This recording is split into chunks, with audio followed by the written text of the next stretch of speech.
Φίλες και φίλοι, γεια σας. Βρισκόμαστε στην Βουλή, στο γραφείο του Προέδρου της Ενώσεως Κεντρώων, στο γραφείο του κυρίου Λεβέντη. Γεια σας κύριε Πρόεδρε. Γεια σας. Ευχαριστούμε πολύ που κάνατε δεκτή την αίτησή μας, το αίτημά μας, να πούμε και να συζητήσουμε για τα πολύ καυτά προβλήματα, τα οποία μέρα με τη μέρα γίνονται όλο και εντονότερα. Αυτή τη στιγμή η Ελλάδα διέρχεται μία εισβολή, τη χαρακτηρίζω εγώ, από μετανάστες, πρόσφυγες και από διάφορα μέρη του κόσμου.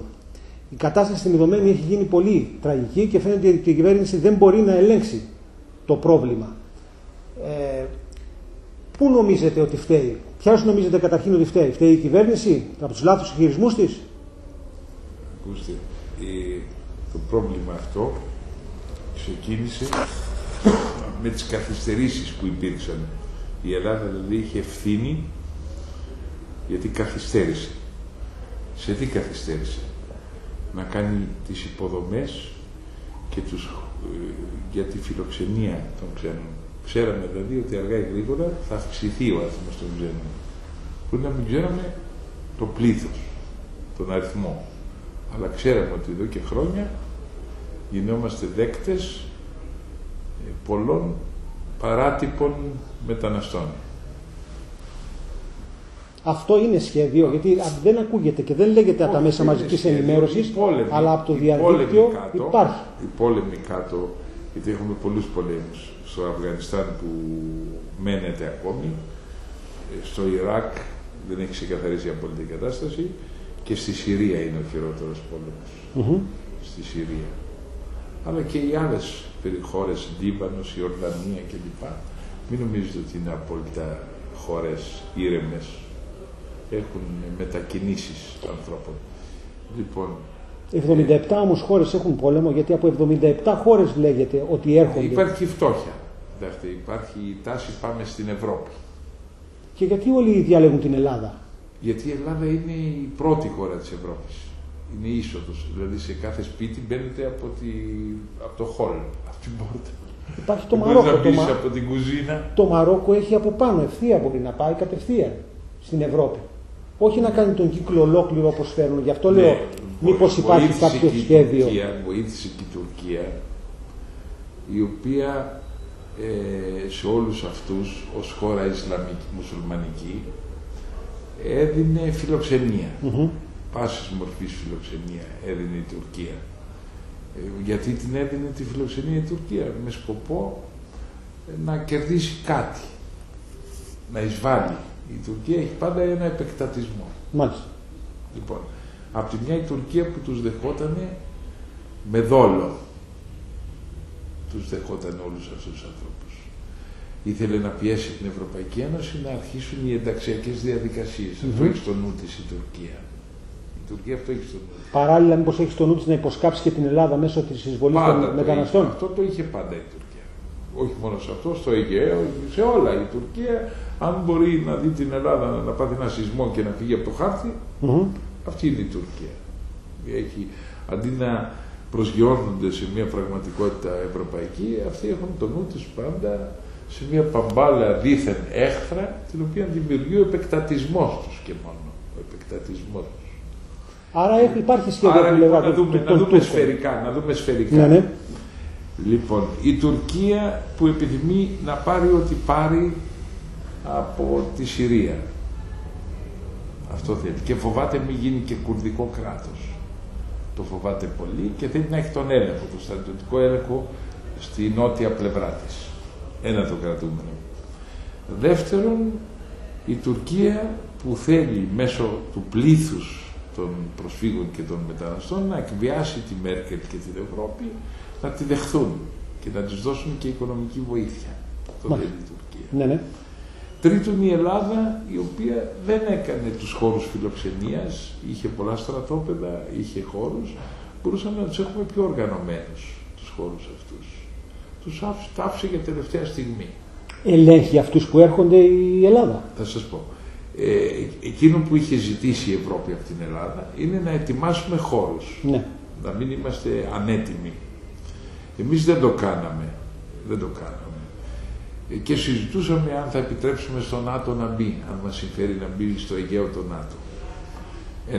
Αν θα βάλουμε κοινές περιπολίες με ευρωπαϊκά πληρώματα για την ακτογραμμή, ελληνική και τουρκική. Το συζητούσαμε. Λες και είχαμε χρόνο μπροστά μας, δεκαετίες. Δεύτερο λάθος. Ήμασταν αναποφάσιστοι και διστακτικοί, είπαμε, για το ρόλο του ΝΑΤΟ. Για το αν θα δεχθούμε περιπολίες ακτοπλοϊκές ευρωπαϊκές, με πληρώματα Ευρωπαίους. Τελικά το ΝΑΤΟ μπήκε μέσα. Το ΝΑΤΟ μπήκε. Στο τέλος. Λέω πώς φάγαμε την τριετία. Ναι. Υπήρχε μια τριετία που τη φάγαμε. Που πώς τη φάγαμε. Ναι. Με τις τακτικότητες, με συζητήσεις. Ο ΣΥΡΙΖΑ ήταν της άποψης ότι είμαστε ανθρωπιστές και ότι πρέπει να παρέχουμε φιλοξενία στον καθένα. Και αυτό τους έκανε κάτω να νομίσουν ότι στην Ελλάδα της αριστερής, της αριστεράς είναι πιο καλά. Μάλιστα. Από το να πηγαίνουμε σε καθεστώτα δεξιά. Γιατί υπάρχουν και άλλες χώρες Ευρώπης, όπως είπατε, που μπορούν να πάνε. Μάλιστα. Αλλά εκεί δεξιίζουν τα καθεστώτα. Το αριστερό καθεστώς της Ελλάδος τον τελευταίο χρόνο βόλευε. Θα βρουν ανακούφιση. Ουσιαστικά ήταν μια πρόσκληση δηλαδή της Ελλάδος. Ελλάδος. Ναι, λειτουργήσε σαν πρόσκληση και γι' αυτό είπε και η Μέρκελ στο Τσίπρα ότι αυτό πρέπει να αλλάξει και να γίνει σαφές ότι η χώρα, η Ελλάδα, δεν μπορεί να δεχθεί άλλους. Γιατί δίναμε την εντύπωση με δηλώσεις ότι προέχει ο ουμανισμός μας, ο ανθρωπισμός μας, ότι θα τίνουμε χέρι στήριξης και αρρωγής. Τα κέντρα φιλοξενίας αυτά πόσα θα είναι? Μπορείτε να μου πείτε δηλαδή πόσα μπορεί να αντέξει αυτός ο τόπος για να... Το κέντρο φιλοξενίας δεν είναι τίποτα σπουδαίο. Είναι ένας χώρος, ένα στρατόπεδο, ας πούμε, το οποίο μπορεί να είναι 40 στρέμματα, το οποίο προβλέπεται να βάλεις μέσα 400 αντίσκηνα, και θέλει βέβαια κάποιες εγκαταστάσεις για τουαλέτες, για μαγειρία, για αστυνόμευση του χώρου. Θέλει κάποιες εγκαταστάσεις το κάθε χώρος. Αν λοιπόν εμείς είχαμε πάει και είχαμε προβλέψει 20-30 χώρους τέτοιους, με την αστυνόμευσή τους, με την κτηριολογική τους υποδομή και έτοιμοι με τον εξοπλισμό για σκηνές, θα ήμασταν εντάξει απέναντι στην Ευρώπη. Αλλά αυτού τι πάθαμε?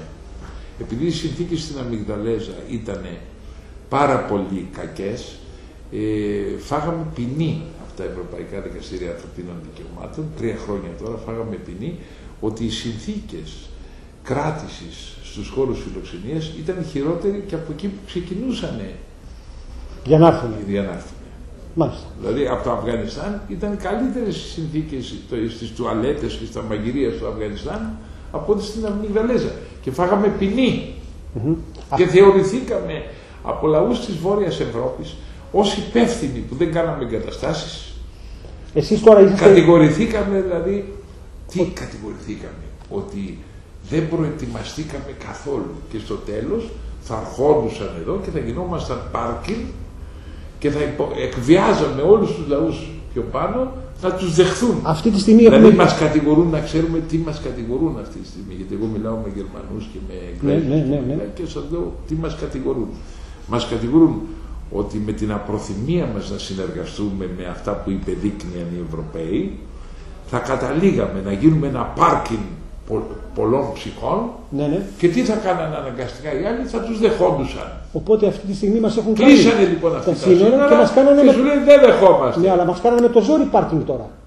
Ναι, τώρα χειρότερα. Διότι αυτή τη στιγμή δεν ξέρουμε πόσους θα χωρέσουν. Τώρα είναι πολύ χειρότερα. Πού πάει η κατάσταση με τα κλειστά σύνορα που αποφάσισαν και δώσαν και συγχαρητήρια κιόλας, έτσι? Εγώ πιστεύω ότι αυτή τη στιγμή η λύση είναι μία στο προσφυγικό. Είναι μία η λύση. Να γίνει μία συμφωνία Ευρώπης και Τουρκίας να δέχονται πίσω τους παράτυπους μετανάστες. Παράτυπους ποιους λέμε? Από τους οικονομικούς μετανάστες.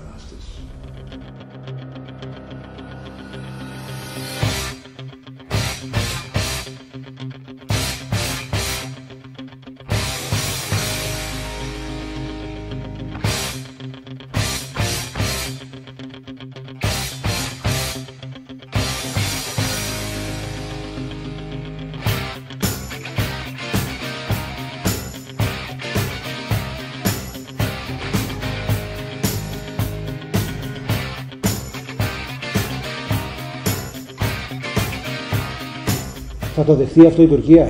Γι' αυτό θα πάρει Τουρκία... ανακεφάλι θα παίρνει τα λεφτά. Ναι. Ανακεφάλι, δηλαδή θα λέει, θα μετράνε άτομα και θα λένε, ξέρω εγώ, τόσα δολάρια το άτομο. Έτσι, τώρα αυτό αναγκαστικά η Τουρκία εκβιάζει. Ένα είναι αυτό. Δεύτερον, ζητάει να πλησιάσει την Ευρώπη.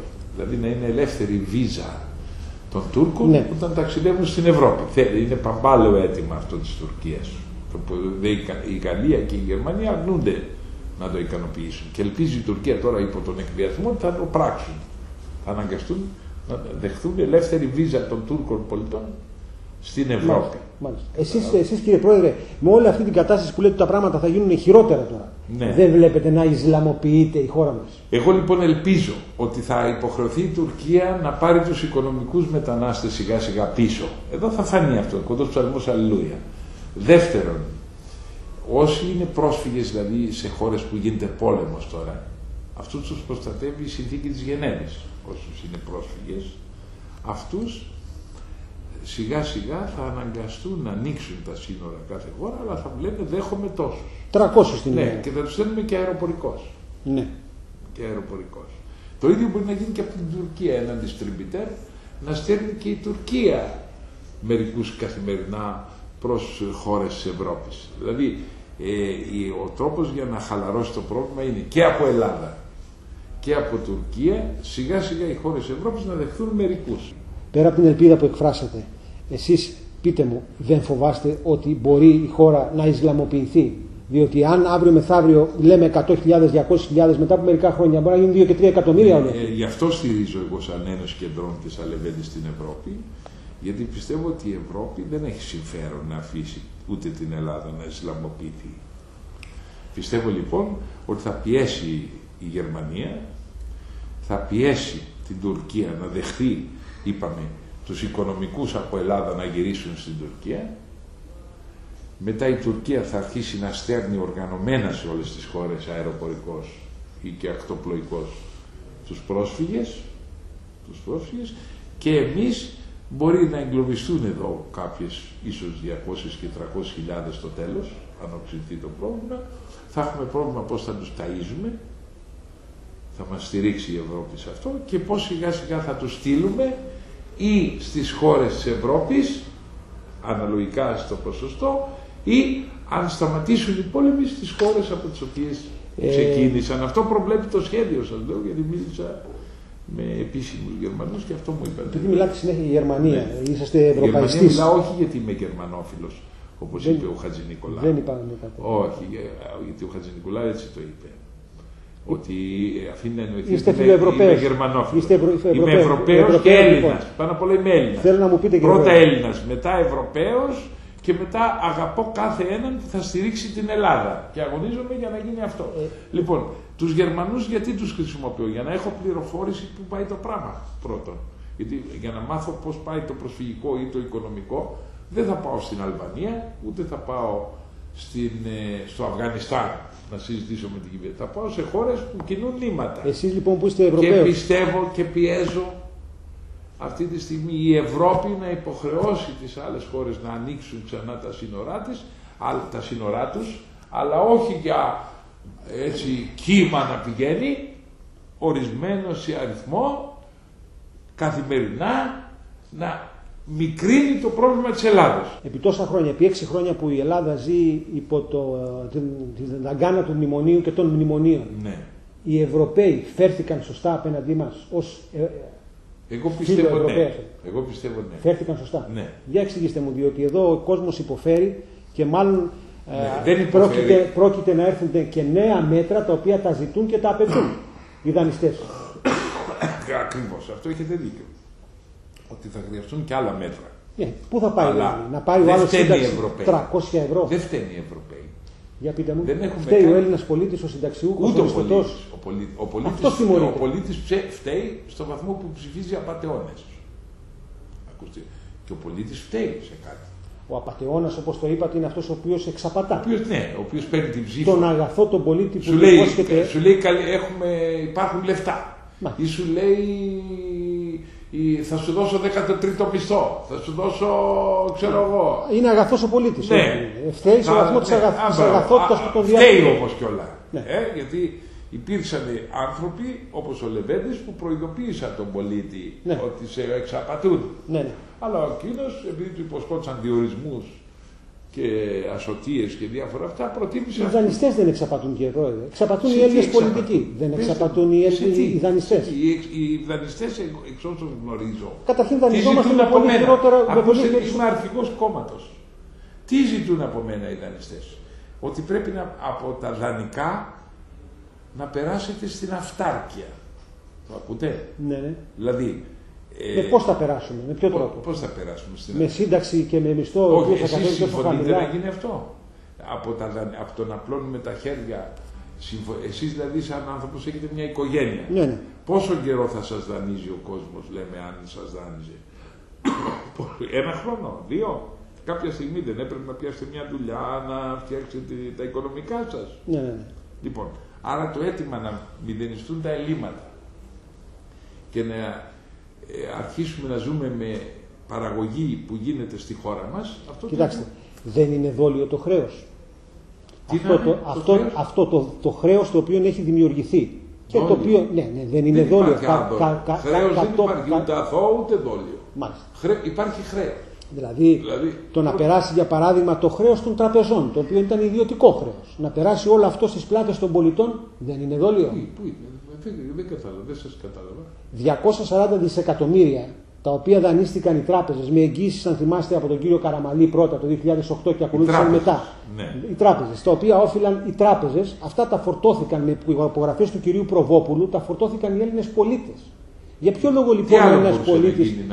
Γιατί έπρεπε, για μένα, εγώ δεν δημοσιογράφος, δεν δίνω εγώ συνέντευξη, αλλά δεν έπρεπε τα χρέη αυτά να τα επομιστεί ο Έλληνας πολίτης. Έπρεπε να πει, για παράδειγμα, ο κύριος Παπανδρέου τότε, δεν ανήκουν αυτά, δεν αναγνωρίζω το χρέος αυτό στις πλάτες των Ελλήνων πολιτών. Είναι ιδιωτικό, βρείτε τα μεταξύ σας.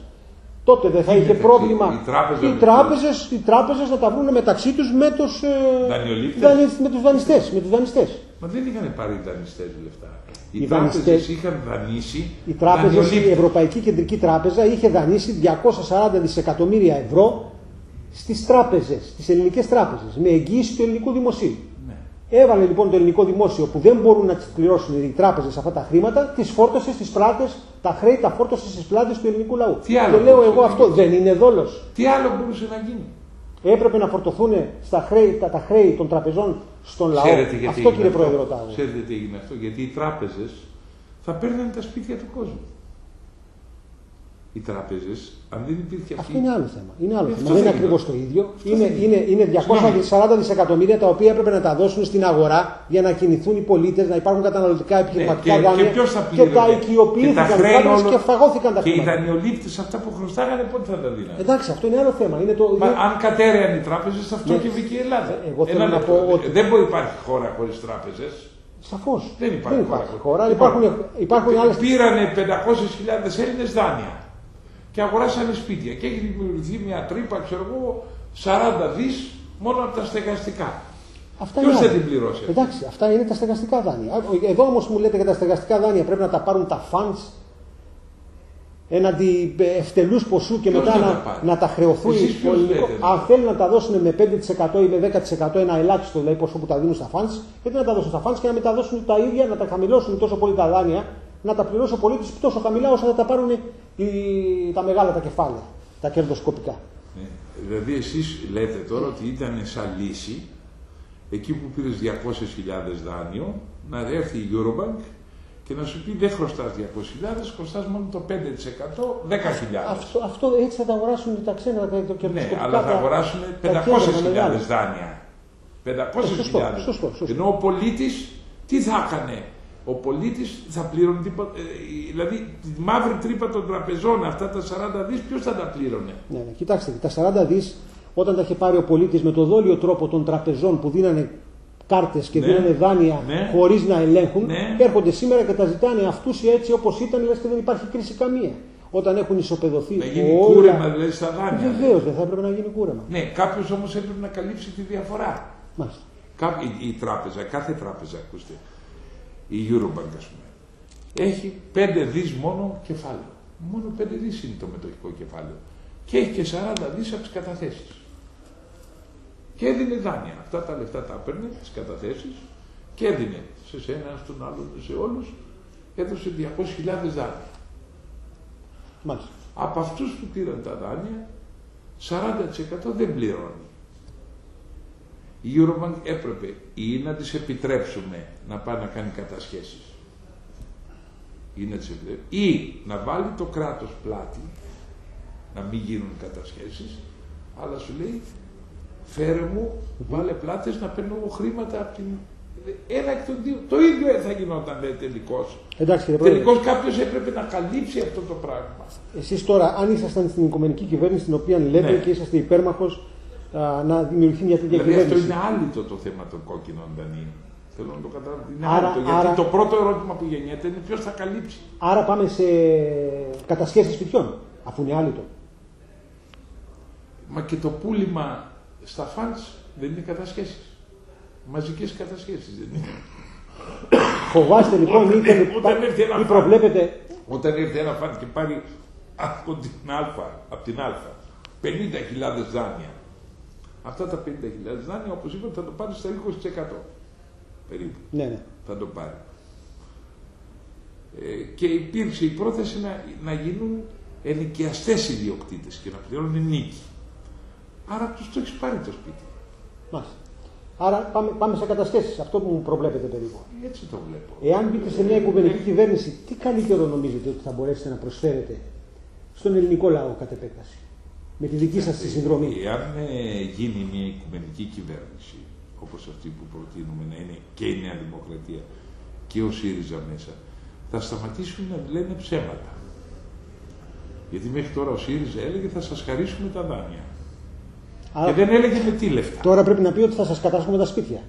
Ναι. Για να μην πει ψέματα. Αναγκαστικά. Μα έτσι κι αλλιώς θα τα κατάσχει τα σπίτια. Απλά πήρε μια μικρή παράταση. Τώρα περνάει νόμο μέχρι το Μάρτιο, νομίζω, 1,5 μήνα ακόμη. Τον Απρίλιο. Ναι. Αυτό το θέμα πρέπει να λυθεί. Γιατί θα καταρρεύσουν οι τράπεζες και θα πτωχεύσει η χώρα. Γι' αυτό σας λέω, είμαστε από παντού πεθαμένοι. Μήπως φταίει λοιπόν το ευρώ ότι είμαστε πεθαμένοι? Ένα νόμισμα το οποίο κανονίζουν πια άλλοι τι θα μας δώσουν, πόσα θα μας δώσουν, αν θα πάρουμε σύνταξη, θα πάρουμε. Στην δραχμή τώρα, αν πάμε τώρα στην δραχμή, θα τυπώσουμε πληθωριστικό νόμισμα. Δηλαδή θα κυκλοφορήσουμε νόμισμα που δεν έχει κανένα. Και η Αμερική έτσι δεν κάνει? Πώς? Και η Αμερική συνέχεια δεν τυπώνει πληθωριστικό νόμισμα. Ναι, υπάρχει διαφορά όμως μεταξύ Αμερικής. Η Αμερική δεν τυπώνει νόμισμα, τυπώνει μόνο τα ποσά χρημάτων που κρύβει η Κίνα. Η Κίνα παίρνει κάθε χρόνο κάποια ποσά δολαρίων. Μόνο αυτά αναπληρώνει η Αμερική, για να υπάρχει σταθερός ο αριθμός δολαρίων που κυκλοφορούν. Δεν τυπώνει πληθωριστικό νόμισμα. Τυπώνει απλά, δηλαδή λέει πόσα δις ετησίως κρατάει η Κίνα, γιατί η Κίνα έχει γίνει αποδέκτης χρυσού και δολαρίου.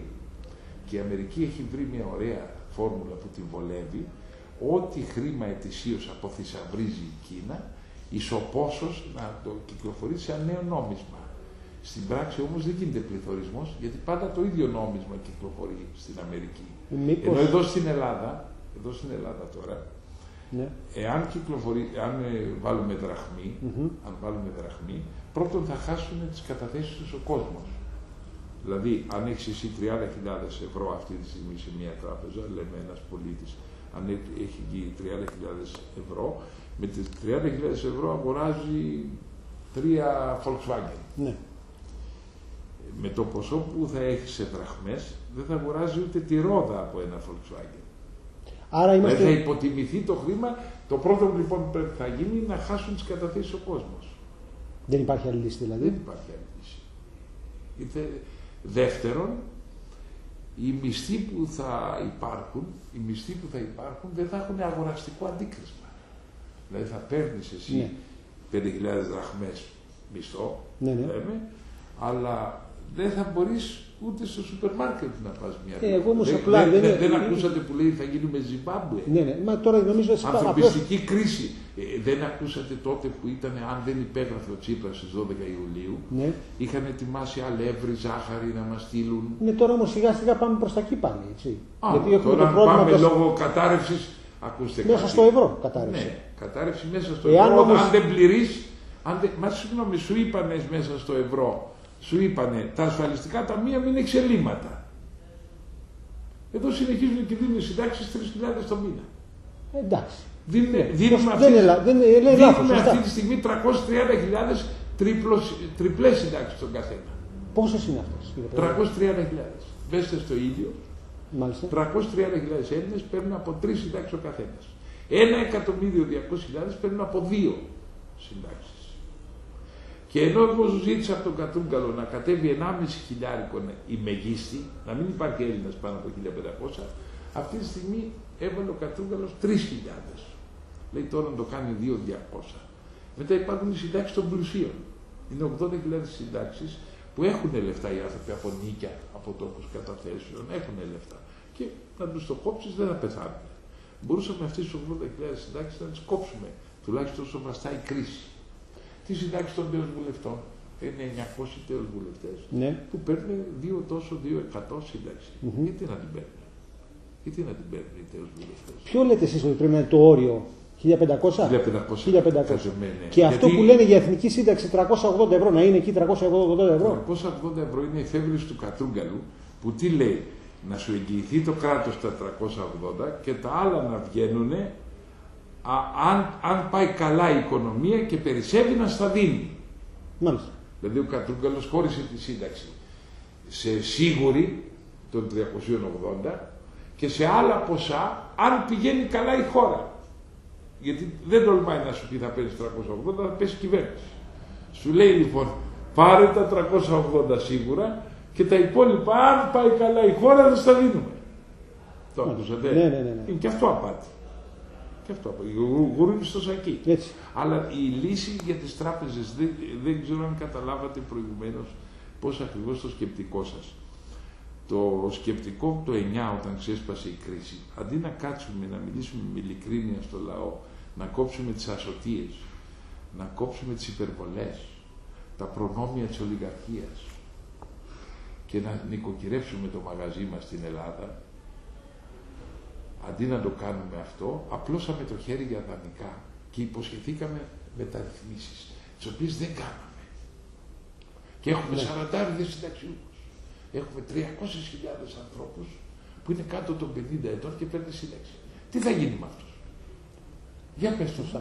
Μπορεί αυτή η χώρα που έχει πτωχεύσει να έχει συνταξιούχους 40 ετών? Όχι βεβαίως. Αλλά έχει αυτή η χώρα όμως με έχει 300.000. Το γεγονός ότι υπογράφει η κυβέρνηση Τσίπρα, ότι υπογράφει το ξεπούλημα, αποκρατικοποιήσεις, 14 αεροδρόμια, το ξεπούλημα του ορυκτού πλοίου. Γιατί φοβήθηκε τη φυλακή. Ο Τσίπρας τον Ιούλιο. Ναι. Επί 5 χρόνια, 5,5 έλεγε έχει άλλες λύσεις, θα ενώσει τον Νότο κατά του Βορρά. Δεν έλεγε ότι θα κάνει την Ευρώπη να ταρακουνηθεί και να την αλλάξει. Η Μέρκελ θα στέκει σούζο, έλεγε. Και go home και go back κτλ. Σε μια νύχτα, ξέρετε γιατί ξεβρακώθηκε? Γιατί φοβήθηκε μην πάει φυλακή. Να μην πάει ο ίδιος φυλακή. Ναι, γιατί αν τη νύχτα εκείνη της 12ης Ιουλίου δεν υπέγραφε και αντί χρημάτων και μνημονίου και δανείων έπαιρνε ανθρωπιστική βοήθεια, είχαν ετοιμάσει ανθρωπιστική βοήθεια κάπου 10-12 δις. Οι ξένοι είχαν ετοιμάσει ανθρωπιστική βοήθεια. Τι σημαίνει ανθρωπιστική βοήθεια? Δεν είναι λεφτά. Είναι ζάχαρη, αλεύρι, τροφές. Αυτά που τα φέρνουν τώρα. Αυτά. Αυτά. Αλλά φοβήθηκε ο Τσίπρας να γυρίσει. Φοβήθηκε τους δανειστές, αλλά δεν φοβήθηκε. Εδώ φοβήθηκε το λαό, φοβήθηκε. Σου λέει θα με κρεμάσουν. Ο λαός του έδωσε δημοψήφισμα όχι. Του έδωσε ρητή εντολή για όχι. Και το έκανε το ανέγνωσε ως ναι. Αυτός και το όχι και το ναι το πρόσθεσε και το έκανε ναι. Δεν το πήρατε είδηση. Λέει έχω εντολή του λαού να πάω να υπογράψω. Ο κύριος Τσίπρας, κύριε Πρόεδρε, είναι πολιτικός απατεώνας? Δεν θέλω να πω για δημόσια πρόσωπα φράση, αλλά γενικώς είναι απατεώνας όποιος επί 6 χρόνια λέει ότι έχει λύσεις και στο τέλος ξεβρακώνεται, αυτό είναι απατεωνιά. Μάλιστα. Αυτό. Αλλά τώρα να μην πω εγώ επώνυμα, γιατί είμαι δημόσιο πρόσωπο, είμαστε στο κοινοβούλιο. Και αν με ρωτήσετε τώρα ο Μητσοτάκης είναι απατεώνας, θα σας πω όχι. Ο Τσίπρας είναι απατεώνας, πάντα θα σας πω όχι. Δεν μπορώ να πω για δημόσια πρόσωπα. Αυτά θα τα βρει η δικαιοσύνη. Στο τέλος θα λειτουργήσει. Προχθές που πήγε στην Ευρώπη και συζητήσαν για το προσφυγικό, έφαγε σφαλιάρες ο κύριος Τσίπρας. Διότι είδαμε να παίρνει 700 εκατομμύρια για το δικό μας το πρόβλημα. Για να τα πάρει θέλει μνημόνιο. Ξέρετε ότι για να πάρουμε τα 700 εκατομμύρια με μνημόνιο. Και η Τουρκία θα πάρει 6 δισεκατομμύρια η Τουρκία. Ναι, αλλά και με μνημόνιο κι αυτή. Όχι πάρτα. Ναι. Οι Ευρωπαίοι δεν τους ξέρετε καλά. Γι' αυτό θέλουμε εδώ Ευρωπαίο Πρωθυπουργό. Δεν θέλουμε τέτοιους. Λοιπόν, οι Ευρωπαίοι σου δίνουν λεφτά. Γιατί θέλουν να μην ξεσπάσει έκρηξη κοινωνική. Γι' αυτό δίνουν τα λεφτά. Αλλά λένε μνημόνιο. Δηλαδή θα μας πούνε εδώ, θα πούνε στην Τουρκία. Όταν πάρεις 200.000 μετανάστες από Ελλάδα, θα πάρεις το πρώτο μπις. Όταν στείλεις τόσους πρόσφυγες προς διάφορα κράτη, θα πάρεις άλλα 100 εκατομμύρια. Μνημόνιο. Φοβάστε ότι ανάμεσα σε αυτούς και τους χιλιάδες που έρχονται και θα έρχονται υπάρχουν και τρομοκράτες, υπάρχουν και τζιχαντιστές. Φοβάστε ότι μπορεί να υπάρξει γι' αυτό οι ξένοι επιβάλλουν ταυτοποιήσεις. Γιατί απεδείχθηκε του Παρισιού ένας των τρομοκρατών ότι πέρασε από ελληνικό έδαφος. Ακούστε, σίγουρα όταν έρθουν 300.000 εδώ, είναι δυνατόν να μην έρθουν και 10 της ISIS. Άρα μπορεί να υπάρξουν γεγονότα τραγικά και μέσα στη χώρα μας. Όποιος πει το αντίθετο είναι βλάκος. Ο κύριος Τσίπρας, ο κύριος Πρωθυπουργός, δεν θα έπρεπε να επιβάλλει ένα εμπάργο προς τα Σκόπια και προς την Αλβανία επειδή έχουν κλείσει τα σύνορα? Όχι, γιατί αυτό θα δημιουργήσει πια εχθρότητα τοπική. Ο Ανδρέας ο Παπανδρέου, μόλις είχε βγει το 1993, και τι κέρδισε? Είχε κάνει εμπάργο στα κόμματα. Όταν πρωτοπήγα εγώ στη Θεσσαλονίκη εν έτη, δεν θυμάμαι, 90, πόσο ήταν, 90, το αίτημα όλων των εμπόρων, ξέρετε ποιο ήτανε? Σταματήστε το εμπάργο με τα Σκόπια. Γιατί κατέβαιναν Σκοπιανοί να αγοράσουν πράγματα και δεν κατέβαιναν μετά. Μα πώς θα τους πούμε να ανοίξουν τα σύνορα? Αυτοί κλείσαν. Η Μέρκελ θα το κάνει. Εκβιαστικά δεν κλείσαν τα σύνορα. Η Μέρκελ θα το αναλάβει. Γι' αυτό είμαι υπέρ του ευρώ εγώ και υπέρ της Ευρώπης. Μάλιστα. Η Ελλάδα έχει συμφέρον να πάει με τους ισχυρούς της Ευρώπης, γιατί μόνη της άμα αρχίσει τα εμπάργο μέχρι και με πόλεμο μπορεί να μπλέξουμε. Μάλιστα. Βέβαια. Και θέλετε να σας πω και κάτι. Ναι. Αν κάνουμε εμπάργο με την Αλβανία, ξέρετε πόσα φορτηγά έρχονται από την Αλβανία και πόσα φορτηγά φεύγουν από Ελλάδα προς εκεί? Τι θα γίνει με αυτούς τους ανθρώπους? Καταστρέφουμε κόσμο. Από το εμπάργο της Ουκρανίας, ξέρετε τι έπαθαν η φρουτοπαραγωγή της Συμμαχίας και της Θεσσαλονίκης? Καταστράφησαν. Και το ελληνικό δημόσιο δεν έδωσε καμία αποζημίωση. Δηλαδή με κάθε αψυχολόγητη απόφαση υπάρχει κόσμος που την πληρώνει. Εδώ και λίγο διάστημα κυκλοφορεί στο διαδίκτυο ο κύριος Λεβέντης με τις προφητείες τις οποίες έχει κάνει και οι οποίες έχουν αποδειχθεί αληθινές. Θα ήθελα λοιπόν, τελειώνοντας τη συνέντευξή μας, κύριε Πρόεδρε, να μου πείτε ποιο προβλέπετε να είναι το μέσο, το κοντινό, άμεσο μέλλον ή και πιο μακρινό μέλλον της χώρας? Εγώ θέλω μια οικουμενική κυβέρνηση των δύο μεγάλων, όχι οικουμενική, δεν μπορεί να μπει η Χρυσή Αυγή και η ΚΚΕ. Τι εκτός χάρτου σχεδιάσεως. Να γίνει μια από τους δύο μεγάλους. Τώρα εγώ μπορεί να στηρίξω. Αν μου ζητήσουν. Εγώ δεν φιλοδοξώ υπουργεία, τίποτα σε έναν σχεδόν. Αν όμως απαιτήσει ο Μητσοτάκης ή ο Τσίπρας και πήγε να την κάνουμε, κύριε Λεβέντη, μπες και εσύ, θα μπω. Το δηλώνω, θα μπω, για να μην θεωρήσουν ότι βγάζω την ουρά μου έξω. Ότι κάνω μια πρόταση και μένω απ' έξω. Ναι. Αλλά αν μου αφήσουν να ψηφίζω μένω, αλλά να μην πάρω υπουργεία, το προτιμώ. Δεν θέλω υπουργεία, γιατί είμαι αγωνιστής έτσι. Μπήκα 5 μήνες τώρα μπήκα στη Βουλή. Δεν διψάω για υπουργεία εγώ. Σε ό,τι αφορά την Ελλάδα. Την Ελλάδα τώρα. Στην Ελλάδα. Σας λέω το εξής. Η γραμμή της Ελλάδος, όπως την αισθάνομαι εγώ με την διορατικότητά μου, είναι να είμαστε με τους ισχυρούς της Ευρώπης. Η Ευρώπη μπορεί να υποχρεώσει τα σύνορα να ανοίξουν. Η Ευρώπη μπορεί να δώσει λεφτά στην Τουρκία να δεχθεί πίσω μετανάστες. Η Ευρώπη μπορεί να ρεγουλάρει τον Ερντογάν. Ο Ερντογάν, άμα πάμε εμείς, τι θα κάνουμε? Λοιπόν, η Ευρώπη είναι η δύναμη. Η Ευρώπη είναι η δύναμη. Και εδώ η λύση μέσα στην Ελλάδα ποια είναι? Να πω και για τα δάνεια. Να κόψουμε τις ασωτίες. Να κόψουμε τις τριπλές συντάξεις. Τις διπλές. Να βάλουμε μέχρι 1500. Να πούμε η ελάχιστη 600, η μεγίστη 1500. Να μην είναι 3000. Μάλιστα. Δεν είναι. Και Και στους δανειολήπτες υπόσχομαι το εξής εγώ. Υπόσχομαι το εξής. Να τους κάνουμε ένα γενναίο κούρεμα. Όχι δώρο. Όχι δώρο.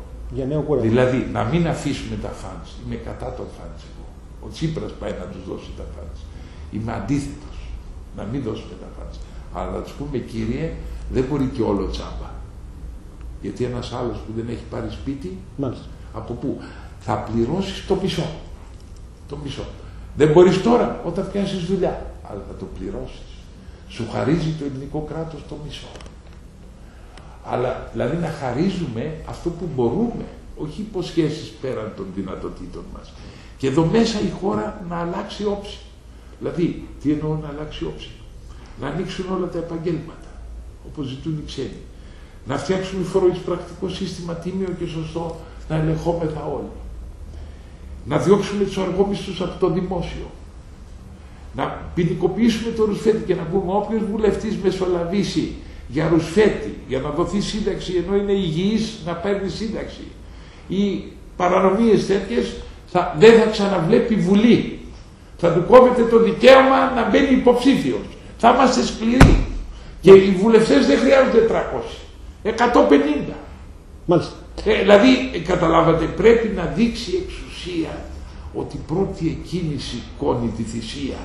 Και είναι ενώ εδώ τώρα βάλαμε τη θυσία στο φτωχό και η εξουσία κάθεται με το κούρο μες στη Βουλή.